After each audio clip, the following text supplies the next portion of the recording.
This is not the end. It is only the silent prelude.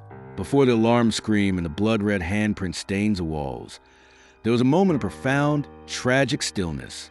Subject 1170 was not born a monster. He was born to love. Look at him, sitting in that clinical void, holding a simple plush doll. His purpose, his programming, was defined by this single gentle action, a hug. But as the clock ticks towards 3 a.m., the gentle nature we studied is about to be rewritten, and the hug will become something else. It happened at exactly 3 a.m. It wasn't a subtle shift. It was a total, sudden failure. The monitors, which had recorded Experiment 1170's calm demeanor for days, dissolved into screaming red static. The logic of Substance 1170A collapsed. Alarms tore through the sterile silence, and the flashing text on the screen, "System error," was a message of pure panic. We tried the fail-safes. We tried the containment protocols. Nothing worked. The machine had broken, and the truth it revealed was a nightmare. Then the scream started. The entire laboratory plunged into a fiery red pulse of critical error and warning.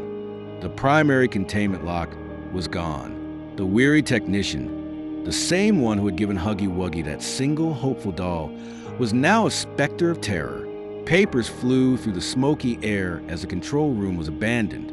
He didn't know where Experiment 1170 was, only that the door to its cell was now empty. He scrambled for an exit, knocking over the apparatus he had built to cure it. But now it was a tool for its escape. The predator was loose. He almost made it. The escape door was just a few meters away, illuminated by the flashing red pulse. And then he saw them. Long, thin, fuzzy blue legs, like something from a childish drawing, standing perfectly still. They were planted right where the main electrical conduits had been ripped apart, a tangle of severed red and blue wires.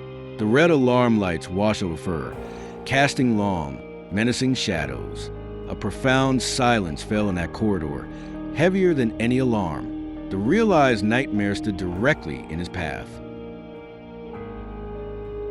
It was the face, that static, painted-on smile he had studied. It wasn't a smile anymore. It was a distortion, a fracture, a gateway into a horrific reality. And as the red lights pulsed, we saw them for the first time, rows upon rows of jagged, sharp, multiple teeth, appearing where only plastic had been.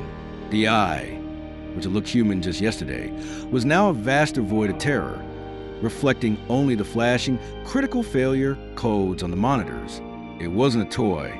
It was a perfect manufactured death machine. The perfect hug. That's what they wanted. He was designed to love us, and he gave it to them one last time. But the hug didn't bring comfort. It was a crush of unimaginable power. He didn't just grab the scientist. He reclaimed him. The technician's eyes, wide with the final, crushing realization, met the empty void of his own creation. Then the lights cut out one by one. The predator had claimed his hunting ground, and his source of creation was extinguished. He was smart. He didn't run for the doors. He knew the factory better than they did. The last shot of that corridor, after the screams had stopped, was just a firm view of a single dark ventilation shaft. We only saw a glimpse, a dark blue tail or leg, disappearing into the pitch-black darkness of the steel veins.